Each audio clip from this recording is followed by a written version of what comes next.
It's this kind of full 180 of thinking. It's like, okay, instead of slashing stuff that I like to do, why not just find a way to make more money to cover that for the month? How's it going, guys? It's Ethan here. In today's episode, we're going to talk all about your financial journey and what you need to remember along the way. In this episode, my guest is another educator in the personal finance and investing area. Please help me in welcoming Sam Hildreth. How's it going, Sam? It's going pretty great, Ethan. It's great to be on this show, and I think we've got some interesting stuff lined up for our listeners. Yeah, I'm super excited. So let's just get right into it. Since we're talking about a financial journey, people's financial journeys, can you give us your financial journey so far? Yeah, 100%. So I would say it started, sheesh, way back junior or senior year of high school. I took my first personal finance class. It was the typical, Dave Ramsey curriculum. I think that's what a lot of different schools use, but that's kind of what started me is just finding that stuff interesting, and it was kind of a way to be creative on my own rather than the typical accounting stuff and all the other stuff that goes along with that. But I would say that's probably what started it with me. And then obviously I went into college with 2 degrees, accountancy and finance. And a lot of people think that finance majors are super good at personal finance, and it's not a given because personal finance wasn't part of the curriculum. So it was a lot of self-educating from there on out. Whether it was YouTube videos was probably the biggest thing that helped me. Graham Stephan, Ryan Scribner, Nate O'Brien, Marco from Whiteboard Finance. Those were kind of like the main channels that I watched. And that's what really started it for me. What was those channels, and then it was really just taking what I've learned there and then just putting it into action.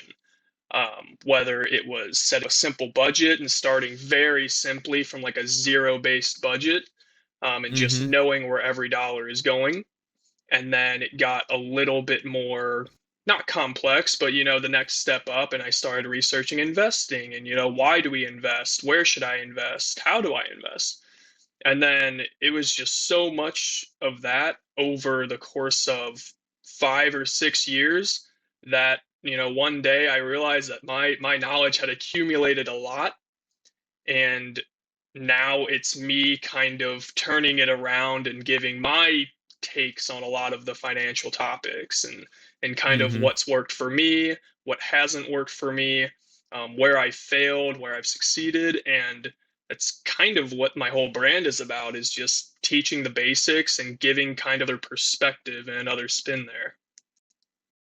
Yeah, and that's awesome. There's like four or five things you said that I kind of want to talk about, so we'll go kind of one by one.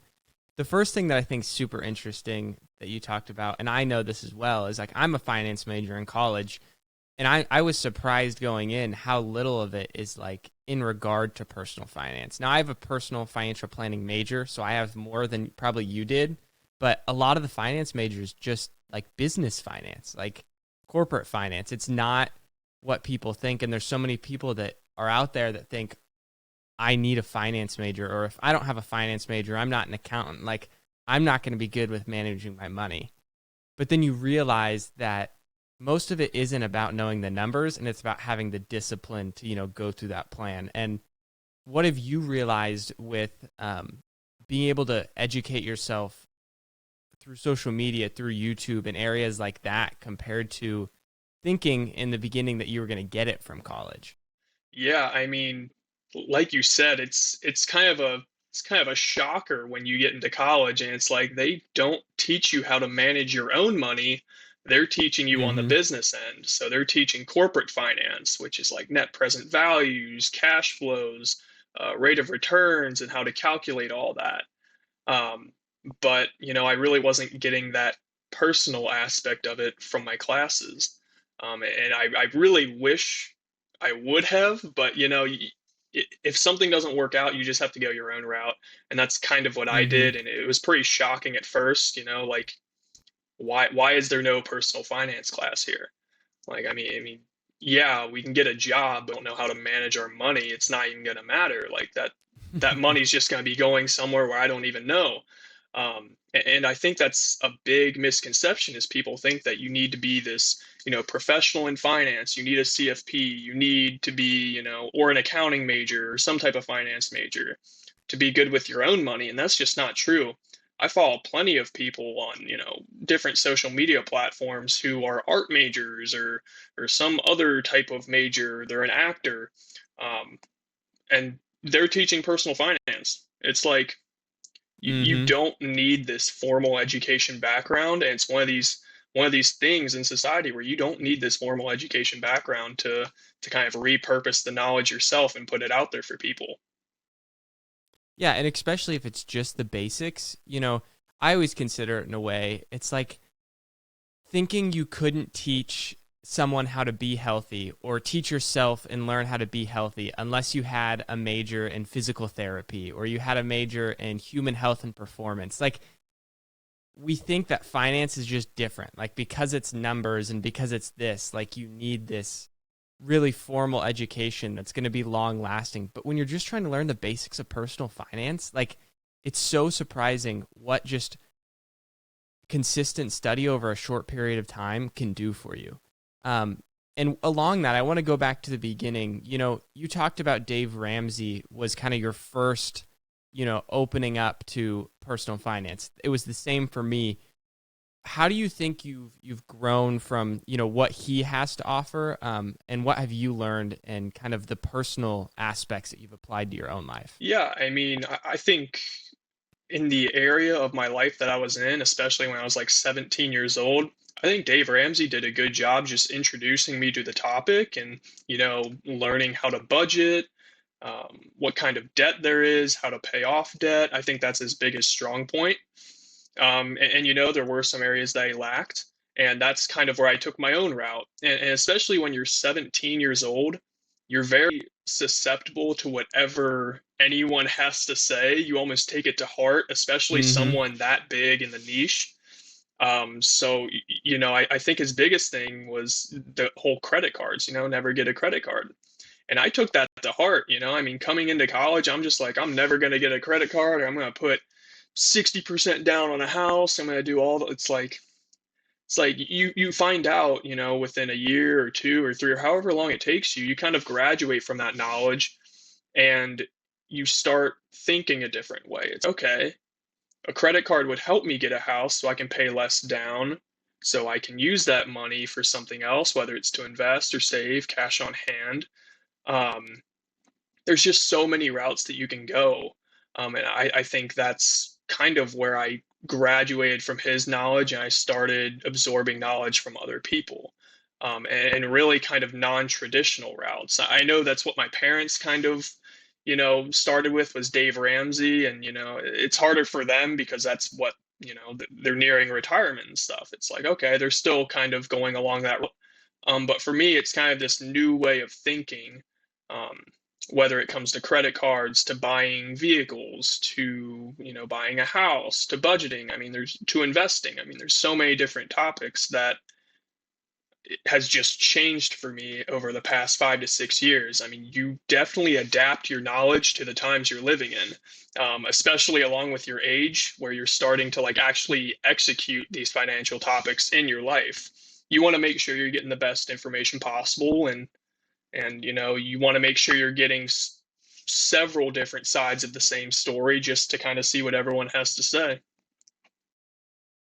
Mhm. Yeah, and one of the things I love that you said was you said I graduated from kind of the Dave Ramsey way of thinking. And I'm never going to knock Dave Ramsey too hard because, you know, he's helped so many people and you can't take that against him.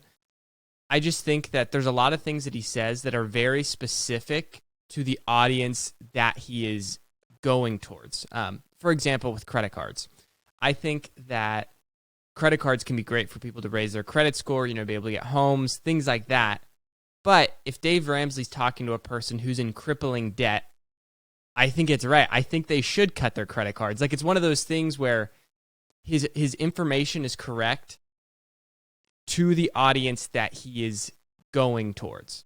And I think it's one of those things where you have to realize, and it's one of the things that I've started to realize is there's not one way to do personal finance. There's not one way to invest. Like, yes, there's ways that have been proven and have worked for people in the past, but that doesn't mean that everyone needs to have the exact same personal approach. And that's why I love this podcast. So I get to talk to people that, I might not agree with 100%, but we can talk about those disagreements and be able to see, what's right for each person, because for some people, they're getting big into real estate. There's other people that are just, I'm going to invest in index funds and that's all I'm going to do. Keep it very simple, and either way is not better than the other. It's just unique to that person. So I guess a question I would have for you are, what are those areas in your life that you've kind of adopted a new approach compared to the norm in regards to your personal finances?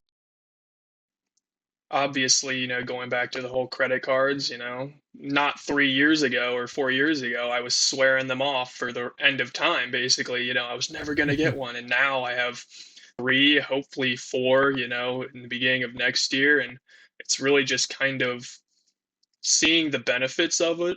And you said it. I mean, Dave Ramsey, his audience is people in debt. And honestly, it's for the average starter.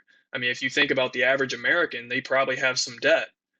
So I think that's kind of where he's purposing his audience to. But, when you start, getting debt free and you're starting to want to kind of find some different hacks and some different wealth building tools, you start thinking a different way. So I think credit cards was definitely the main one that came across kind of like my mind to change. The other Mm-hmm. areas, I mean, between investing and stuff, I'm a big ETF and index fund investor. I mean, it's just so hands off that I don't have to do much. I just put it in and let it ride. And that's kind of how I like my stuff is, whether it's automated or just saving me time, my investing strategy isn't going to be much different. And I do hold some individual stocks. I know there's a lot of index fund investors out there who, will tell you to put it 100% in, VU or VTI, but I'm young enough where I can make kind of those speculative plays. And, if one hits, great. If it doesn't, then, I'm using money that I'm okay with losing out on. So it's just kind of that new wave of Yeah. thinking as well. But yeah. So I want to go back to one thing really quick. So you said you have 3 credit cards, hoping to have 4. For people that are very new to understanding why that is and why you would have 4 credit cards, can you explain them the reasons for doing that? Because I'm thinking in my head, like there's probably a lot of people like, why does this guy need 4 credit cards? Like that just doesn't make sense. So if you could give him a little explanation there. Essentially, my first credit card was just to build up credit, just to establish credit almost. And I did that in college with a Discover It student secured card. So essentially, secured cards are you put a $200 down deposit or whatever, and that's essentially your credit limit. And then after 6 months, you get that $200 back. And hopefully, if you've utilized your credit card correctly, your score is established and it's a semi decent score. So that's just one of them that I have. My next one is the Chase. It's Chase cards, basically. Essentially, the different reasons for credit cards is you're trying to maximize different rewards. So one could be a strictly cash back card where you're just spending it on rent or food or nights out or something like that, and you're just trying to maximize that one reward. Another one would be a travel card, and that's strictly for flights and hotels and travel essentially, and that's where you're maximizing those rewards. And I think the biggest misconception is that you are taking on bad debt when you do this, and you're paying obscene interest rates when you're doing this. And that's just not true. I mean, it might be true for some people, but it's not the way that you have to do it. As long as you're paying off your full statement balance and you're not spending over your credit utilization limit and you're not maxing them out and making sure that you can actually pay off your credit cards at the end of each month, you're going to be building your credit throughout that too because the more lines of credit you have, I mean, at least over one line of credit, it'll help your score. The longer the duration of your credit is going to help your score, and the lower utilization you use, it's going to help your score. So, I mean, it doesn't hurt to have several different credit cards to help with all that while also maximizing some rewards for stuff that you'd already be spending money on. Exactly. Those those are my kind of big things is, by having multiple credit cards, you have more credit that you can spend. Now, people think that by saying that, that means you should spend that much. No, you're wanting to get more credit that you can spend, but you don't want to spend that whole amount. So your credit usage can be lower. Basically, what he's saying is like you're going to be having more available, but you're not going to use it. So it's going to show that you're trustworthy, which will raise your credit score. And, I really have two rules when it comes to credit cards. And if people can follow these, then I think credit cards can be great for them. The first one is never get into debt with credit cards. You have to be able to pay it off at the end of the month. And the second one is don't buy things that you wouldn't have already bought, So if you're already going to get groceries, why not use the credit card and get the extra rewards? There's that benefit to it.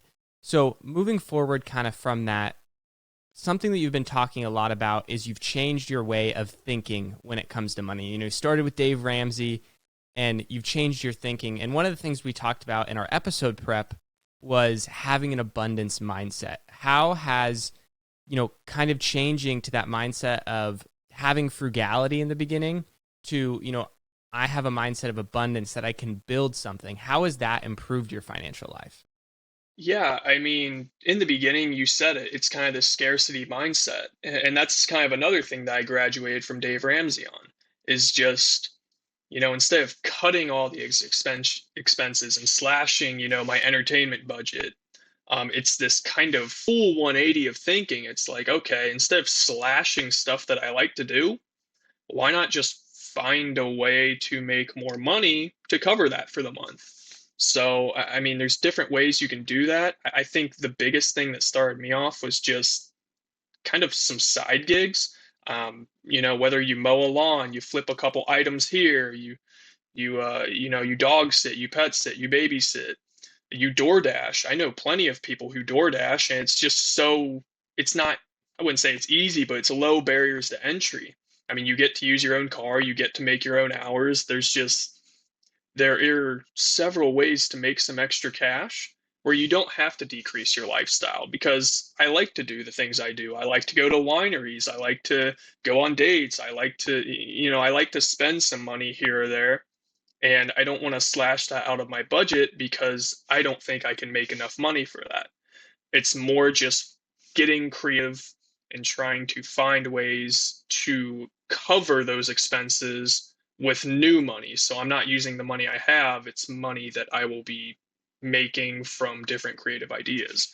And yeah, I mean, it really is this enormous 180 from this scarcity mindset to this abundant mindset.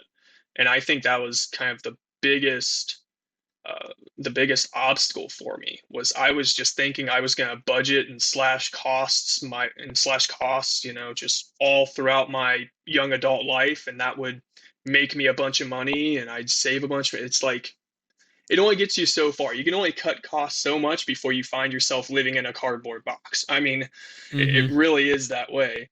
I mean, you can't cut out your entire grocery budget. You cut out your rent. You can't cut out some things. Um, so at that point, you need to kind of focus on finding ways to make more money to cover the existing expenses. And it can kind of be credit cards. I mean, if your credit limit's high enough and your utilization is under 30% and you're spending it on rent, utilities, groceries, the stuff you'd already be spending on, that could cover your subscriptions for the month. If you're talking $40, $50 a month just from cash back, it can cover some expenses. So, I mean, there's different creative ways of thinking how you're going to cover your bills and then, the difference you can invest or save or do whatever you want with. Yeah, I think it's an interesting point because, in the beginning for me, I was like, I don't know if I want to go out. Like, I'm going to be spending this money and then, I want to save this $10 for retirement. But we could go through and that $10 might only be, a couple hundred in retirement, maybe. And the thing to think about is like, if I am already setting myself on the path to be financially independent, to be able to retire when I want to retire, why waste these good young years, and not take in those experiences? But one thing that goes along with that is I think you have to be accountable because there can be a little bit of a catch 22 from it because people hear this and they're like, "Oh, abundance mindset. I just need to make more money." But then they just spend frivolously on things that they can't afford because they're like, "Oh, I'm going to make more money." So, how can people kind of find the middle ground between frugality and having a mindset of financial abundance? How can there be that middle ground between, I'm going to spend money on the things that I value, entertainment, dates, you said were huge for you and things that you really value. How can people figure out what they value and spend money on that, but still stay and live within their means and not just spend money on everything? Yeah, I mean, I think it really just starts with setting some goals for yourself, and trying to stick to this sort of financial plan that you've devised for yourself. And I think the biggest thing is kind of setting that saving slash investing rate that you from your after tax income, and do that only on your main source of income. So anything extra you can essentially save or invest. The way I do it is essentially, some people might do it a different way, but the way I do it is I essentially live off of my side income. So anything I make from, whether it's social media managing, freelancing, graphic design, flipping a few things here or there, anything I make from that month, which is a decent amount because it covers my monthly expenses, that's what I live off of. And then my entire 9 to 5 goes into a savings account, investing account, brokerage, whatever it is, whatever, wherever I deem it necessary for that month to go. And obviously, this is super extreme because not everyone can do this. But it just goes to show that you can scale this to a point where you have a plan in place to not spend, you know, more than you should. And I think it really is just going back to a budget and trying to lay out your fixed expenses per month, your rent, your utilities, know what's are, and then go from there. What are those variable expenses? What do you want in your entertainment budget per month? What's a reasonable amount? Don't go overboard, but I mean, and I think the biggest thing is you're not going to be perfect every month. I am definitely not perfect every month. I mean, there were a couple months back where I had car issues and I had to shell out a couple grand just to fix it, and that hurt. And then there was a month, later where I went to Florida for a week, and I spent a good chunk of change there. It's just trying not to have this perfect mindset. It's really just trying to stick to your plan in a reasonable kind of buffer, and that's kind of how I go about it each month. It's like, okay, I'm trying to stick in between this percentage and percentage. If I can do that, it's been a good month. If not, I'm not going to beat myself up about it, but I'm going to prioritize it next month. So it really just does all come back to a budget, laying out your expenses, knowing what you're prioritizing in your budget, and then just going from there.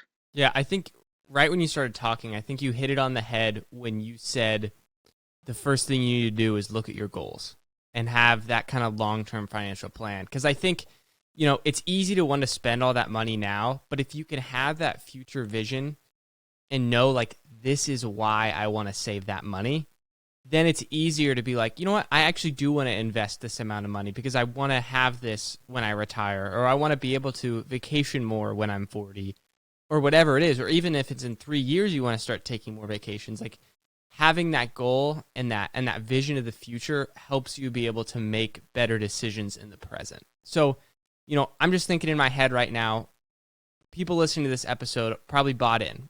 They bought in, or they're not listening to the episode at this point. And they're like, okay, I want this mindset of financial abundance.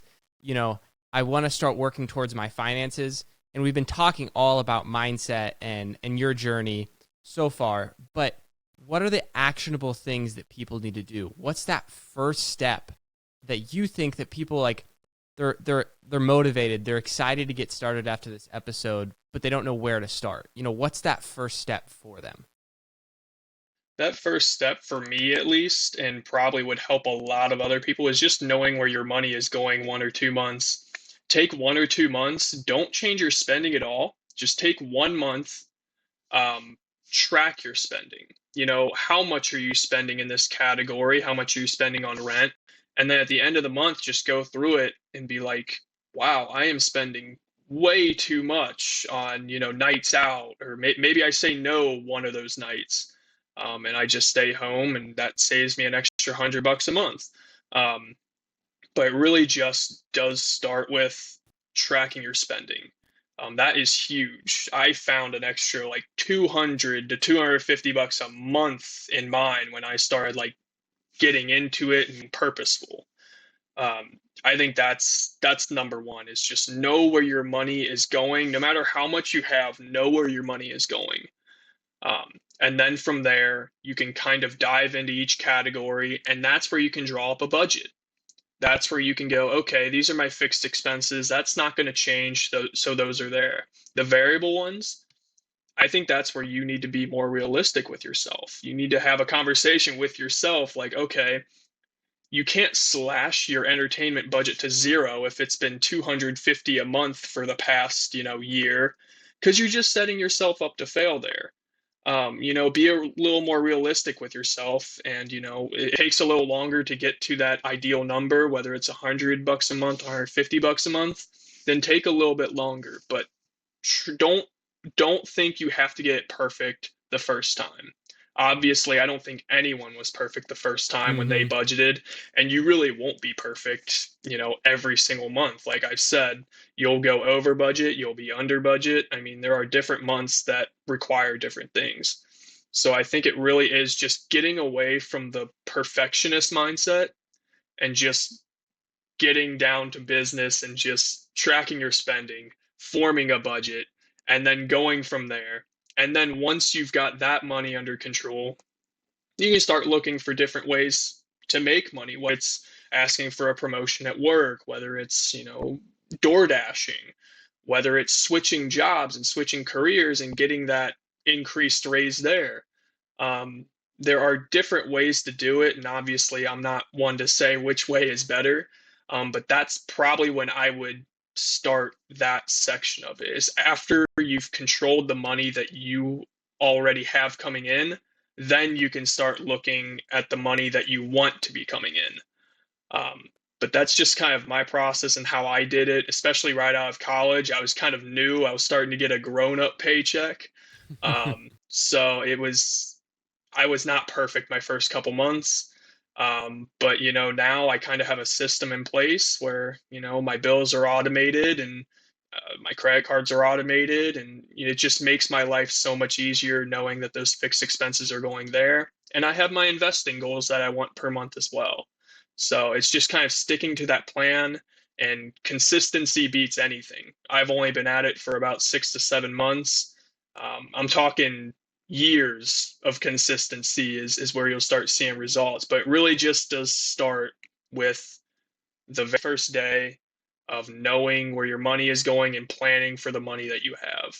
Exactly. And I think, you hit the nail on the head with consistency. Like there's probably tons of people looking at you and they're like, I mean, this guy's got it figured out. I want to get it figured out.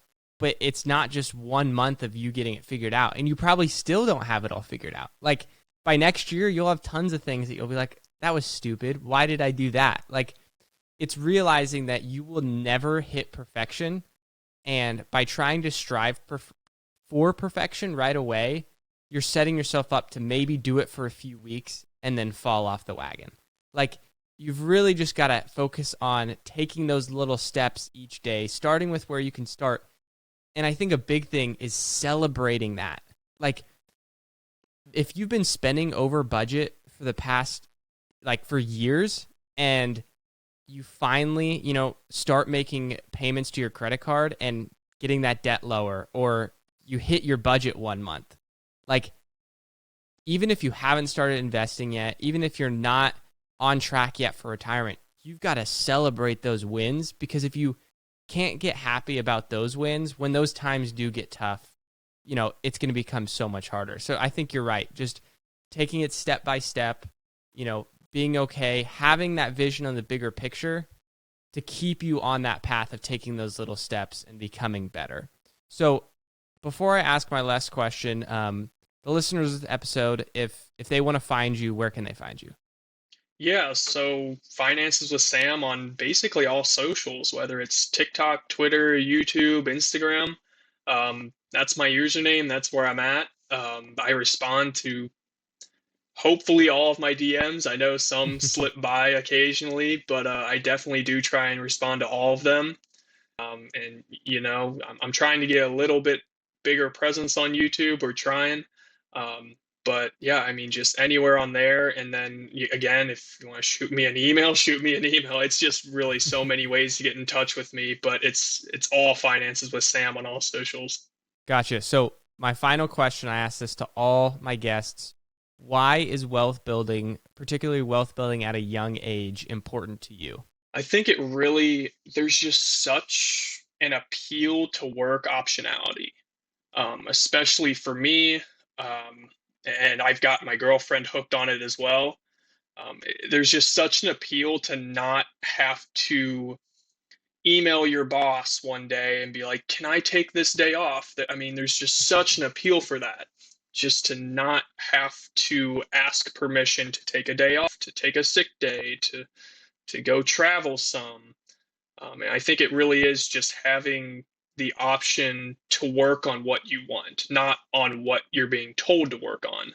And Hmm. I think that's the main thing where financial freedom really steps in and lets you do that. If you have your monthly expenses covered, you can do whatever you want. I mean, you can do almost whatever you want. You have that time freedom to do what you want. You can say no to what you want. You can say yes to what you want. So I think it really is just finding that number of where you can kind of cut back, or you can stay at your job even, but going into work with that mindset of I can leave whenever I want and not blink an eye has just such an appeal to me. It really is just having complete ownership of your time, um, doing what you want to do. And I think that's where your early years come in, because that's where you can hit it hardest, honestly. Because you might not have kids, you might not be married, you might not have a house, you might not have a bunch of these responsibilities that might hinder your opportunity to do that. So I think, doing all this stuff as early as possible and really just hammering it in your early 20s, mid 20s, whatever it is just crucial to building that baseline. So when all those responsibilities do come in, you don't have to worry about playing catch up. So that's kind of my reason, is really just the appeal of work optionality and total freedom of my time. Exactly. And, for the people listening that have listened to previous episodes, they know I say so much. Like, there's such a benefit to starting early. And I'm glad you said it as well. Like, starting in your 20s is such a benefit compared to waiting 5 years. Even if you're just starting with investing, $100 a month, or even if it's less than that, like just getting started is such a huge benefit, and getting started early is such a huge benefit, so you don't have to play catch up. So Sam, thank you for coming on today's episode. All the listeners, guys, make sure you see his content. He puts out a lot of great stuff. He actually has a new account that just came out. Is it Your Finance Friends? Is that correct? Yeah, so my girlfriend and I started a new account. And like I said, I mean, self-education is key, and she's been self-educating for the past year or two, and I mean, she's doing real well. And like I said, you don't have to be a finance major. She's a nurse. She's a RN right now, working at a little clinic, and she knows probably just as much about personal finance than I do. And she's doing a great job over there. So Yeah, and it's some really awesome stuff. You're talking some about relationships and money, which I think is important. So make sure to check out his pages and that new page that he's starting as well. So again, Sam, thanks for coming on, and have a great day. appreciate it. Thanks, Ethan. Thank you all so much for watching today's episode. Before you go, I would really appreciate it if you liked this video.